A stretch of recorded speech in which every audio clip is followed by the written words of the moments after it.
Huwa ni mpenzi mwana michezo, aswa mpenzi wa klabu kubwa Tanzania, na si wengine tena hapa ni wazee wa ubaya ubwela. Hapa tunamzungumzia mnyama Simba Sport ambaye ametapakaza ubaya ubwela kila sehemu.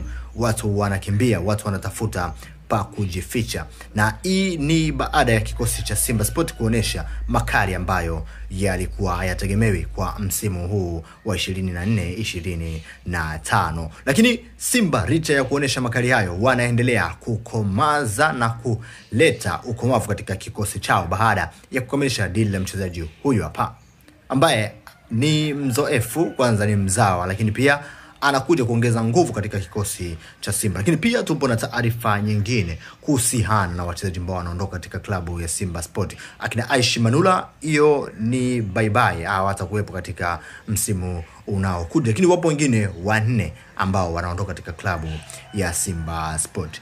Na tunakwenda kuzungumzia kwanza dili la mchezaji huyu ambaye anajiunga na klabu ya Simba Sport, impact gani analeta katika kikosi cha Simba. Lakini taarifa njema kwa klabu ya Simba ni kwamba Pimpin Kamara bado ataendelea kubakia katika klabu ya Simba Sport. Sasa twende tukamzungumzie mchezaji huyu ili tuweze kukamilisha masuala haya, na tutazungumzia swala la derby ya Kariakoo. Kwa nini Young African anaamua kukimbia derby? Kipi ambacho wanakiogopa?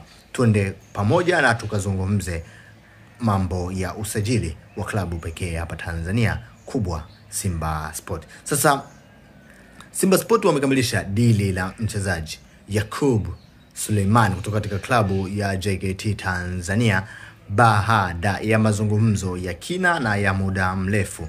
Yakub Suleiman aliwaomba Simba Sport wamhakikishie kama ataweza kupata namba katika kikosi cha kwanza, lakini majibu yamebaki clear kwamba utakuwa na mshindani mkubwa wako na Yakub, wako na Pimpin Kamara. Kwa hiyo atayechaguliwa na kocha ndo huyu atakayeanza.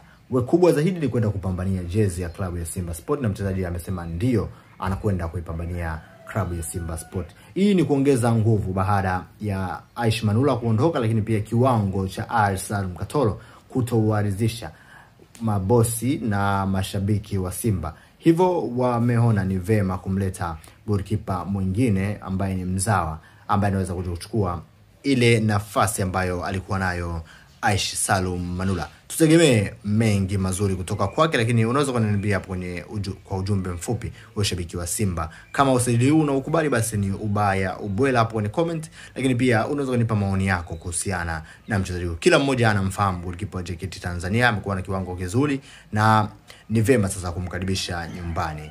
Asante sana, tutakutana wakati mwingine. Usahau kusubscribe. Asante.